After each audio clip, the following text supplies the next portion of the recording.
Effective education delivery still challenging. PMV passenger safety under the microscope. Our safety, and we want a big issue. And Madang Conservation Area wins international award. This is National EMTV News with Tokana Hasavi. A very good evening to you and thanks for joining me. This is Monday's news. Despite education being a priority for successive governments, its effective delivery still faces many struggles. In the recent National Education Conference in Garauga, more was discussed about ironing out issues and tackling the effective delivery of education in the country. EMTV's Jack Lapalvi Jr. reports. The recent Education National Conference held at the University of Goroka put to light the struggles the education sector faces. Teaching education has seen the contrast between its quality versus the quantity. The sector has come a long way with achievements, but is now faced with many challenges. Chair of the conference, Dr. Caleb Malpo, said teachers must be at the forefront of these changes. Service delivery is paramount. We really look into teacher education and how we can best prepare the teachers. It is evident that PNG's landscape and geography impairs the delivery of education to rural places. Successive governments have tried addressing these, but constraints remain. Recent reforms in both curriculum and policy are making progress, but needs proper guidance and analysis. Research and analysis to guide our planners and policymakers. These people constantly and consistently review our education system and the services and mode of delivery to provide relevant education for our growing population. PNG has in place a desirable system. From the outset, not only the government but churches and the private sector are aiding with the growth of schools in the country. When a teacher comes off the stream, they need to know that they have a 20-year plan. They need to move up, including degree, and the people who are performing and doing certain things who should have a 20-year plan. The three-day conference ended last Friday. Jack Lapalvi Jr., National EMTV News. The Academic Senate of the University of Garauga has decided on 3 important decisions in order for classes to recommence. Firstly, the Senate called for the guarantee of safety for staff on campus. Secondly, terminated students during the student unrest to leave the campus. And thirdly, a reconciliation process between staff and students. A reconciliation program planned for this afternoon was not attended by the academic staff members who say they were discredited, verbally abused and discriminated during the unrest and uprising by students.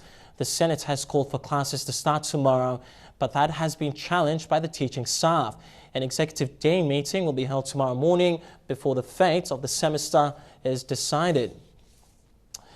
Well, the increasing number of deaths in road accidents has raised questions on why road safety authorities are allowing PMV trucks to load passengers when they have no seat belts. Pagera District Administrator Mori Yarume says seat belts must be installed in all PMV trucks and buses that ferry people to and from destination points. Reported cases of road accidents have increased in the last decade, resulting in more than 300 to 500 men and women killed every year. Many of these accidents involve PMV trucks and buses. Concerns have been raised on why road safety authorities and the police traffic unit are promoting road safety, in particular seatbelts, for drivers and cabin crew, but not the passengers. Pogera District Administrator Mori Yarume says PMV bus and trucks must have seatbelts for passengers. He said road safety is paramount and passengers must not compromise safety by sitting in public motor vehicles without seatbelts. You may depend on road transport. Now safety, and we want a big issue. You must clear and understand. More than 300 people die every year in road accidents in the country. According to the National Road Safety Council, more than 8,000 sustain serious injuries and some remain paralyzed after road accidents. The government spent over 2 million kina annually to compensate victims. Nowadays, accidents are come up. While efforts are made to ease road accidents, Technology like speed cameras installed on roadsides can be a medium to control the speed at which drivers travel. Quinten Alomp, National EMTV News. Going cashless, mitigating unemployment and setting up provincial branches were some of the reasons for the Motor Vehicles Insurance Limited taking out this year's Prime Minister's Excellence Award. MVIL received the award earlier this month, but only celebrated this achievement with its staff last Friday. MVIL's board chairman, Dr. Ken Nangan, challenged the company to use available technology to improve some of its core functions. Motor Vehicle Insurance Limited's Chief Executive Officer Joe Wemin attributed the organization's achievement to committed staff and a dedicated board of management.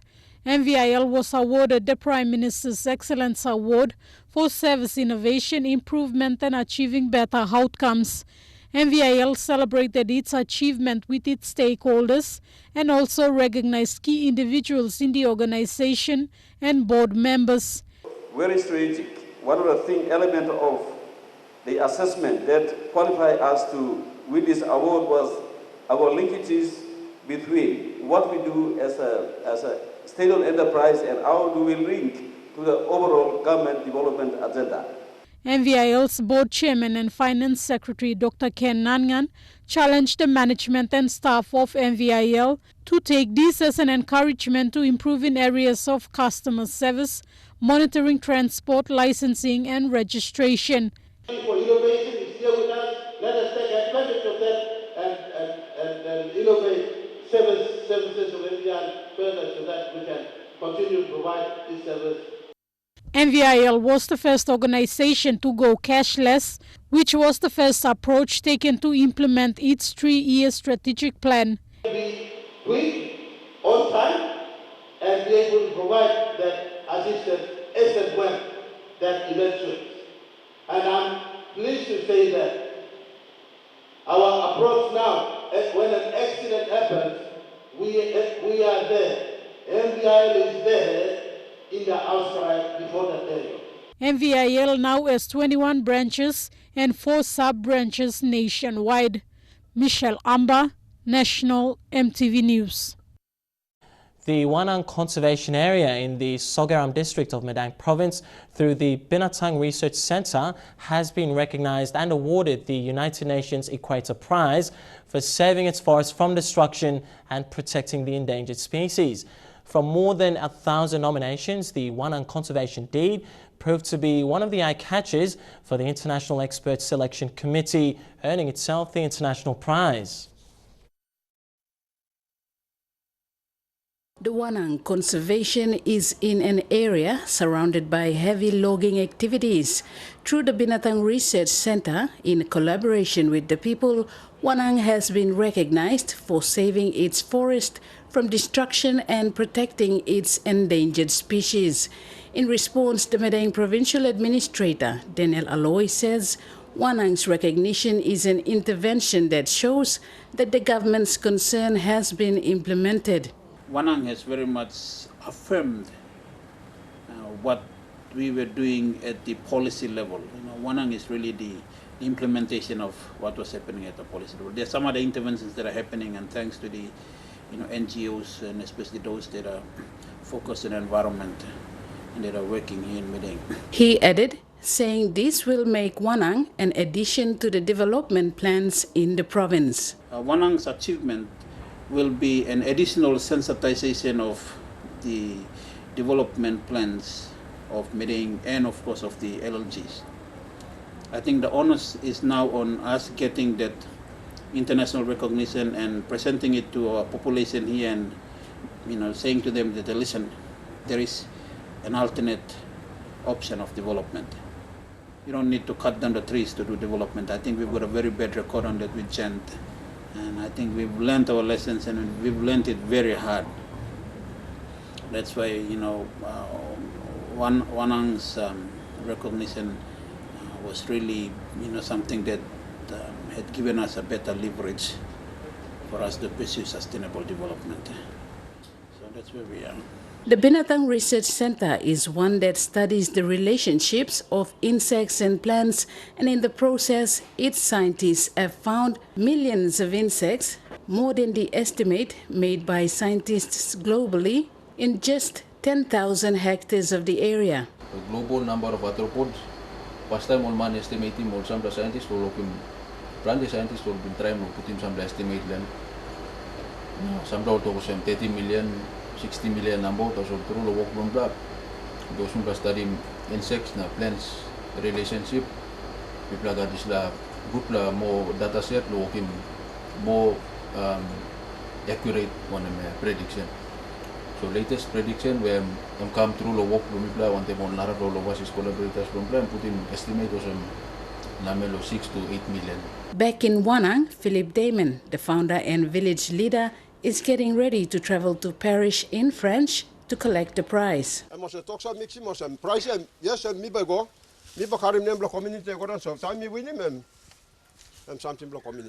Wanang is likely to be the only village with forest growth after all the heavy logging is done. Logging am operate op twee site. Am operate la musak, ook am operate goran sul ramu site. Ook one by walking ring road na by round mi plus street, walking circle. All by walking circle mi pla. So I think mi pla by only line where mi pla by got green pla push mi pla by start. This is the first time the Equator Prize was given to Papua New Guinea, and that is because of Wanang. Rachel Shise, National EMTV News, Madang. You're watching National EMTV News tonight. We'll have more local stories for you when we come back. Stay with us.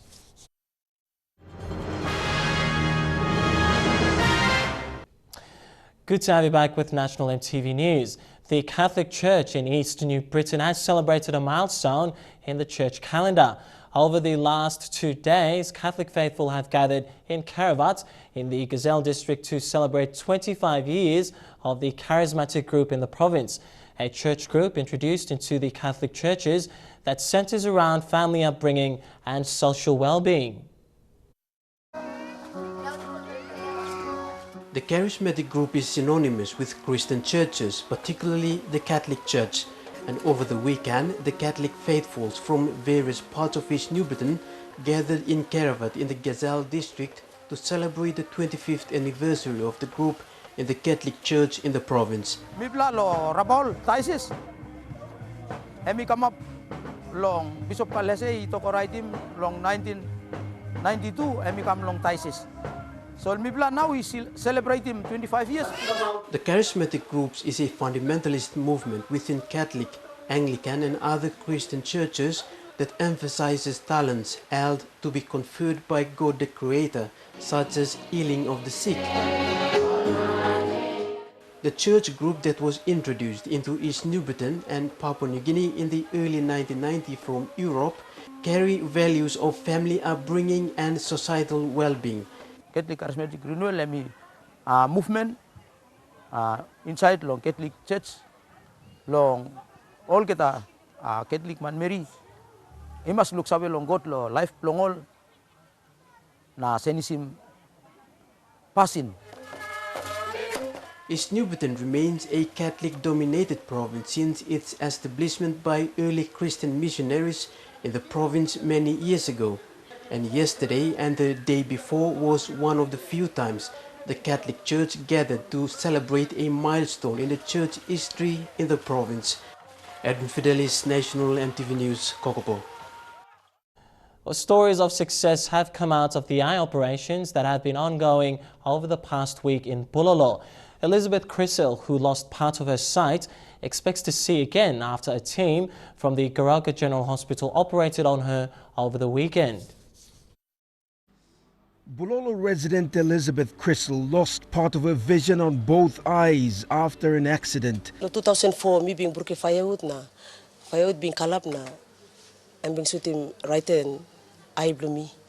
Sight was restored in one of her eyes, but the cost of travel and affordability of the operation left her uncertain as to whether she would ever see again in her left eye. Now being talking me was all no rausi monem clearly good by affecting narplahay.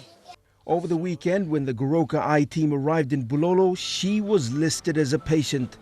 Na all bin come on pla time loya na mi bin come lukimol mi late. Na pian mi stop no na mi golo warrior sem mi ba golo Goroka o mi golo Madang. Ta mi golo warrior sem stop mo sem. Same time mo sem mi no arim tok sabe tu. Tas all time mi Sunday mi lotu finish na mi come na mo sem mi bin luki one pla doctor na mi ask him. Also my name not mi pla come sem na lo start mol high.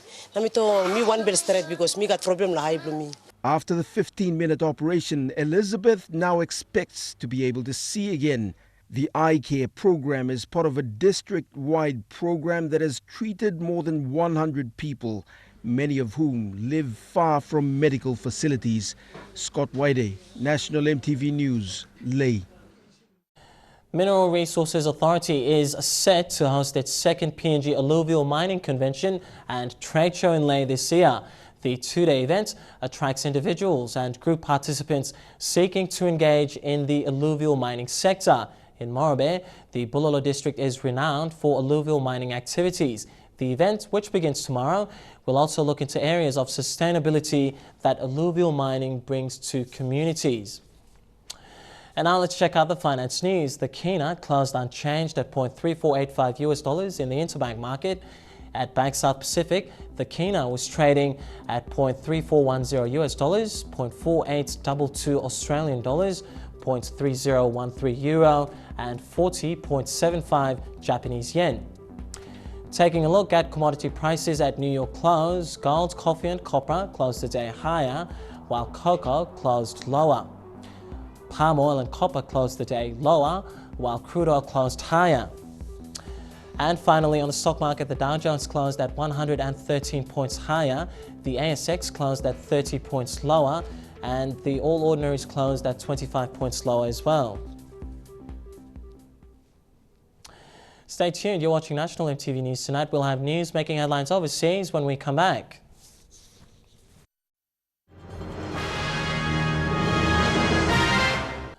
Welcome back to the news. Turning overseas now, connectivity was on the agenda last week when Chinese and Indian leaders met with some of the world's biggest tech players during a visit to the US.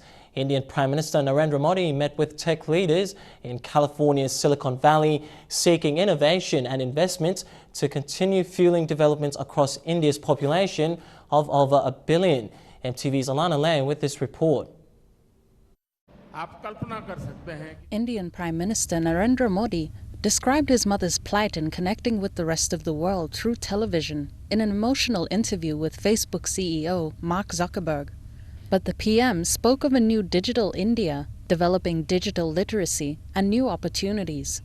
The task is huge, the challenges are many, but we also know that we will not reach new destination without taking new roads. PM Modi also met with Tesla CEO Elon Musk to discuss renewable energy transport, such as electric and solar-powered vehicles.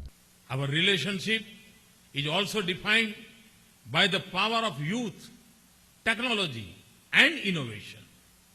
This can ignite a partnership that will advance and sustain prosperity in our two countries.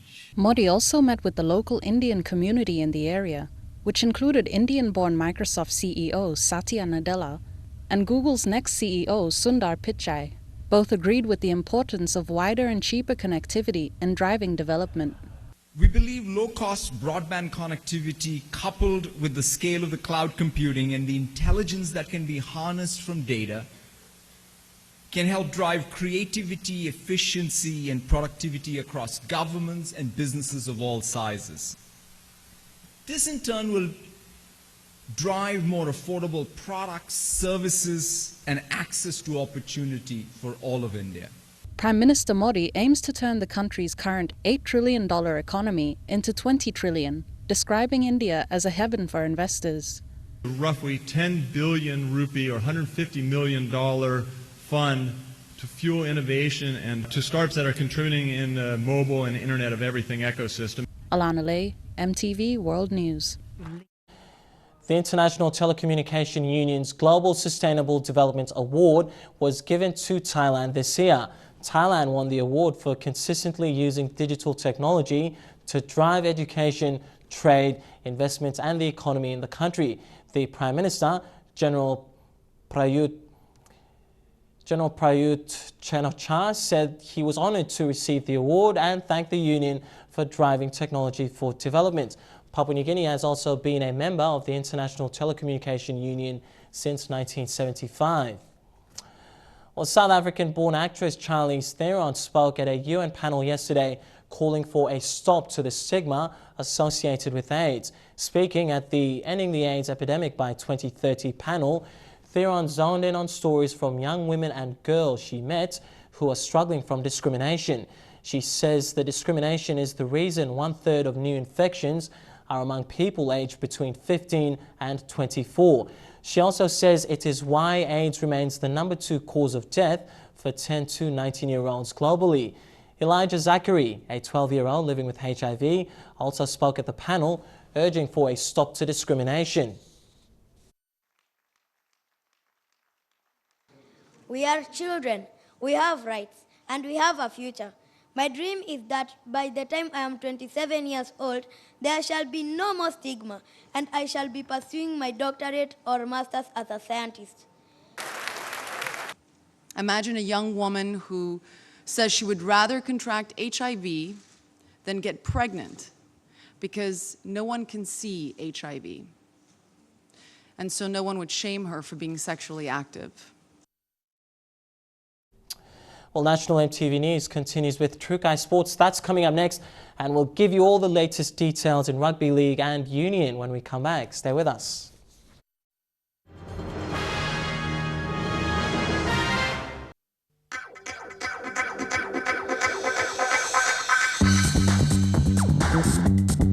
Trukai Sports.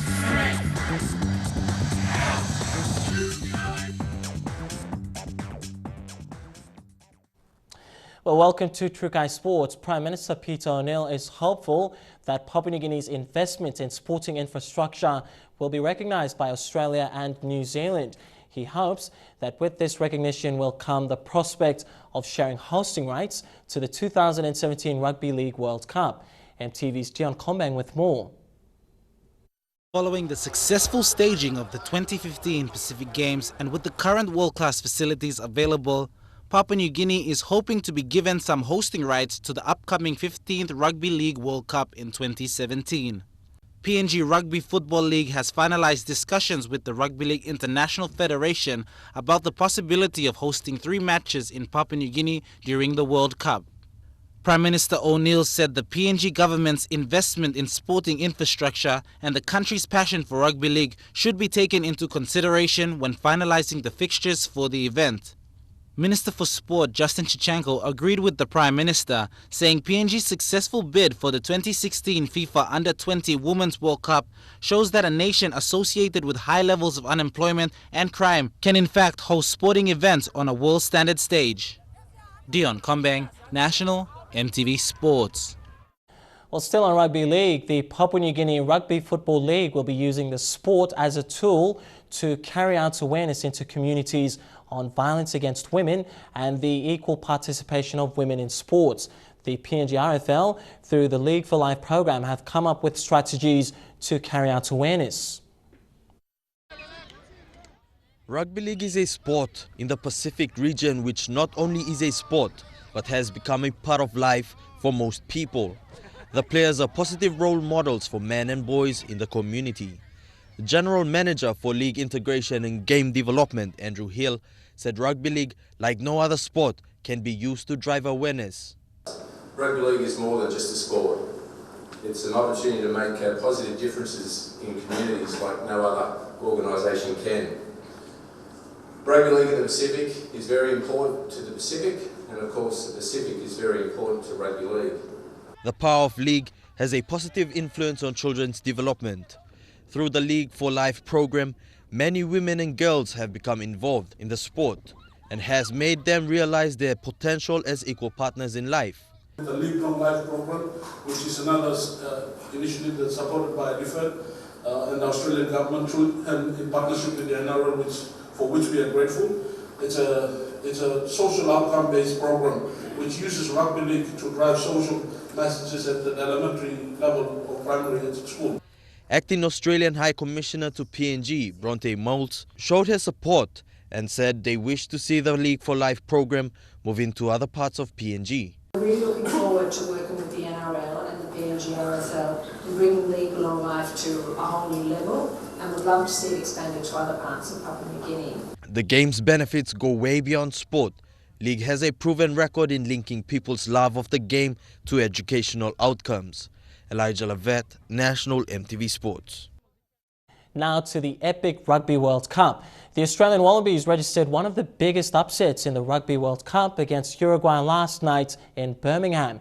With coach Michael Cheika's decision to bench prime players David Pocock, Michael Hooper, Will Genia and Matt Giteau, the second string of players secured a bonus points win of 65 points to 3. Despite their big win, the Aussies must now stick to a promising game plan for their next gig against England on Saturday. With Stephen Moore amongst the 14 players reserved for the English matchup next week, Dean Mumm captained the Wallabies to success against Uruguay last night. Sean McMahon was first to open the scoreboard on the 6th minute, and a try set up by Kurtley Beale and Quade Cooper would place the Aussies in the lead 10 minutes into the first half. He snuck around the blind side. Tamani, Cooper. Lovely little flick from Cooper and Joe Tamani. Uruguay was given an opportunity to add points onto the scoreboard after Cooper was yellow carded for an easily avoidable and arguable high tackle. But from the 25th minute onwards, it was try after try for the Wallabies, with skipper Mumm scoring the Aussies' third try. Captain and Dean Mumm. Well, we said it was a proud moment. That's his fourth. And it would be the flying Fijian on the wing, Henry Spate, who scores the fourth try, giving the Aussies a bonus point. Point for the Wallabies. Skipper Mumm ecstatic on win post-match, but says it's about building upwards and maintaining the flow. I think we're pleased. Every chance we come out is an opportunity for us to represent our country and also go forward in this tournament. So it's about building momentum. I thought Uruguay were excellent. I thought the intent which they came out, the strength which they defended, and they just kept coming at us all game, and their willingness to attack, I think, was great. Lorraine Genia, National EMTV Sports. Well, Wales' defeat over England on Saturday would have to be one of England's biggest upsets in the history of the Rugby World Cup. Wales opened the scoreboard with a penalty kick, placing them in the lead 3 points to 0 at the 10 minutes mark. 3 more penalty kicks in the first half for both teams, but England's Jonathan May was the first to score a try, which would bring the halftime score to 16 points to 9. The second half saw a much more determined Welsh side. A try on the 71st minute and a successful conversion by Wales brought the score to 25-all. And it was a penalty goal just on halfway that would see Wales snatch a 28-25 victory. English coach Stuart Lancaster disappointed with the end result, saying much of his team's focus will now be on discipline.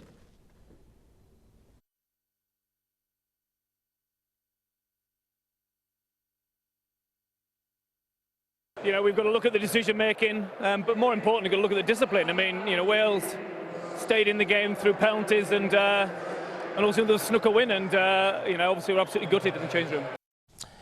And in other pool matches, Ireland thrashed Romania 44 points to 10, while Georgia just walked away with a 17-10 win against Tonga after a very physical encounter.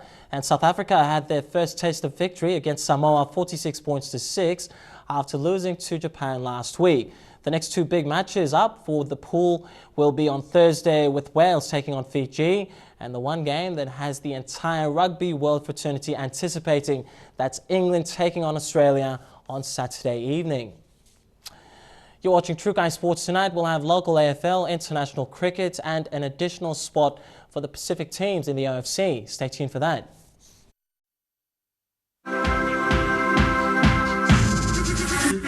True Guy Sports.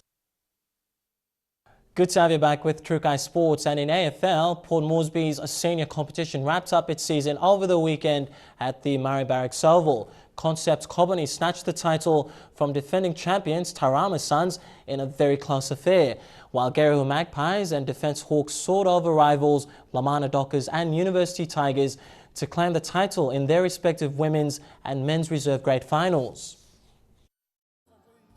Kobani's leading goal scorer Amua Pirika posted 3 behinds to open the scoreline, before Tarama Suns captain Jeffrey Namete replied with 2 goals to get the Suns in the lead 14 points to 11 by the first quarter.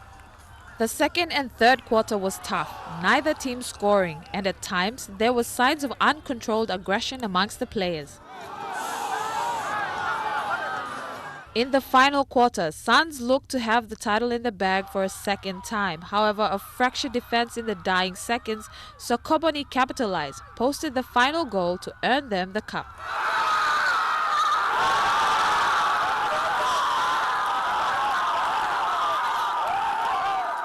The Gerehu Magpies soared over Lamana Dockers 23 points to 12 to earn their first premiership in the women's grand final, while Defence Hawks defeated University Tigers 44 points to 33 to claim the crown in the men's reserve grade grand final.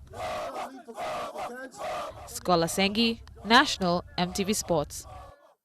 In cricket, the PNG Barramundis will lock horns against Nepal in Abu Dhabi in the second round fixture of the ICC World Cricket League Championship, the ICC announced today. The Barras are currently last on the league championship table, with Nepal positioned just above them, and a win is crucial for both sides.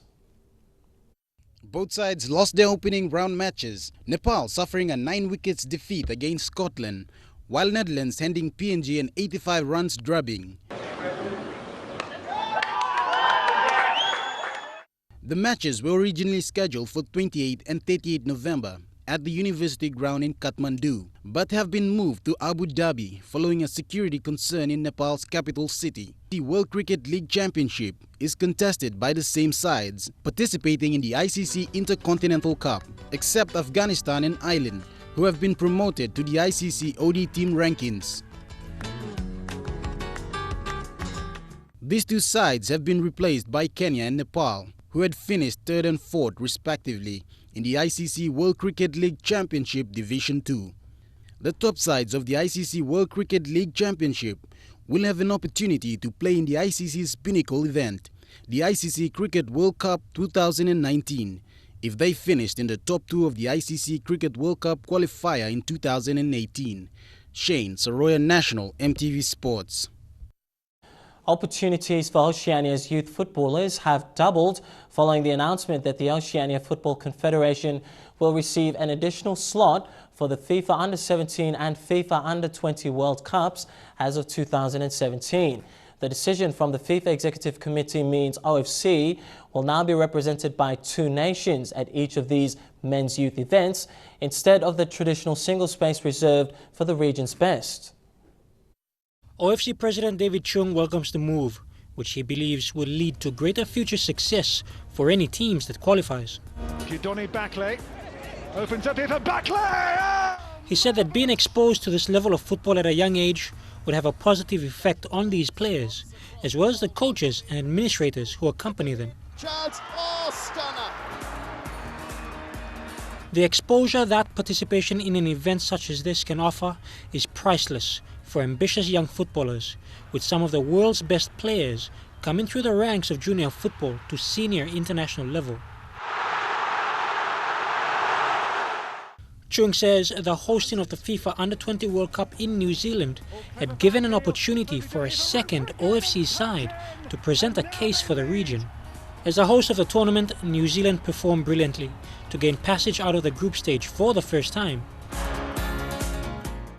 And on top of that, Fiji debuted at the FIFA event and earned their first win at this level too.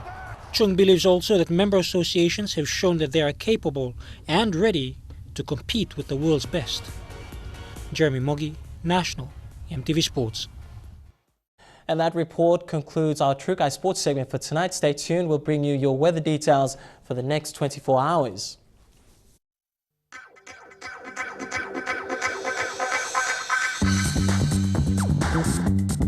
True Guy Sports.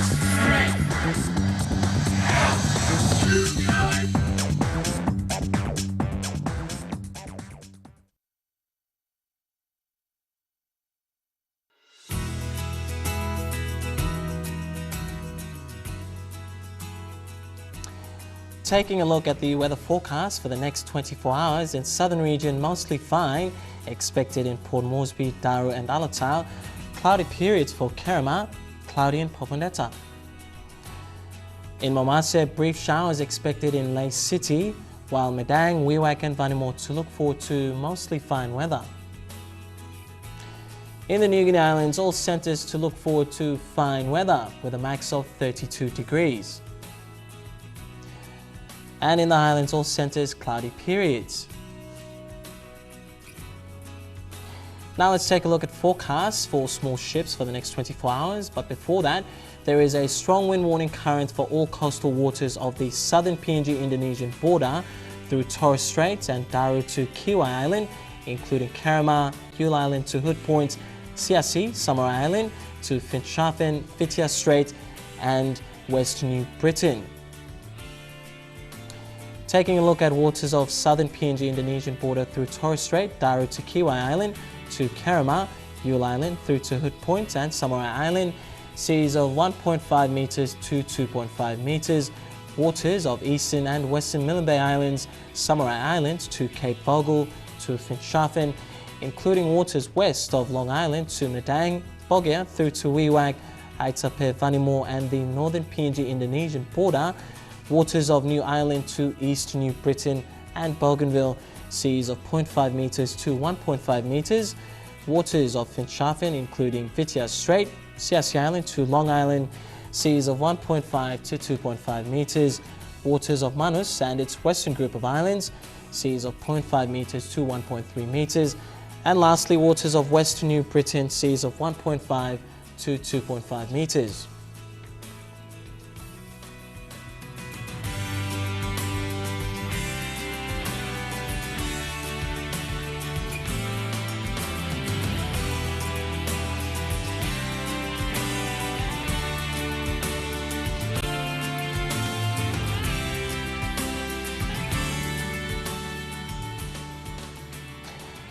An ocean forecast for PNG areas: Coral Sea, seas moderate to rather rough with southeast winds at 15 to 25 knots with isolated showers.